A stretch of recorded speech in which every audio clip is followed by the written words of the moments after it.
પાટણના રાધનપુરમાં ભાજપના એક ઉમેદવાર બિનહરીફ જાહેર થયા છે। જાણિયાછર ગ્રામ પંચાયતની બેઠકમાં ભાજપના ઉમેદવાર બિનહરીફ જાહેર થયા છે। કોંગ્રેસના ઉમેદવારે ફોર્મ પરત ખેંચતા ભાજપના ઉમેદવાર બિનહરીફ જાહેર થયા। હવે જિલ્લાની 17 તાલુકા પંચાયત અને 3 જિલ્લા પંચાયત બેઠક ઉપર ચૂંટણીનો જંગ પણ જામશે। મતદાન પહેલા ભાજપને વધુ એકવાર ફાયદો થયો છે, કારણ કે પાટણના રાધનપુરમાં ભાજપના વધુ એક ઉમેદવાર બિનહરીફ જાહેર થઈ ગયા છે। જાણિયાછર ગ્રામ પંચાયતની બેઠકમાં ભાજપના ઉમેદવાર બિનહરીફ જાહેર થયા છે।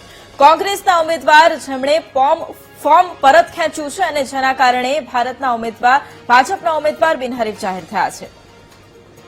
અને આજ મુદ્દે સંવાદદાતા ભરત ફોન લાઈન પર છે। ભરત, પાટણના રાધનપુરમાં ભાજપના ઉમેદવાર બિનહરીફ જાહેર થયા છે, વધુ અપડેટ આ મુદ્દે?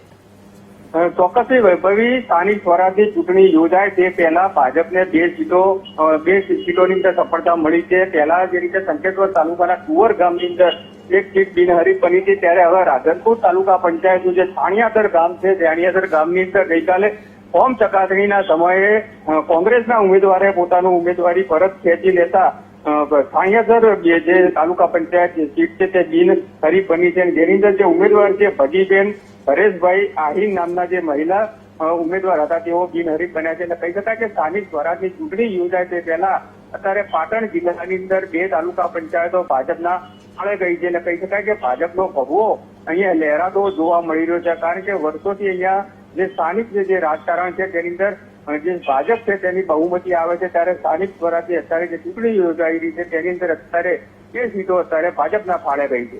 બિલકુલ, આભાર ભરત તમામ જાણકારી માટે।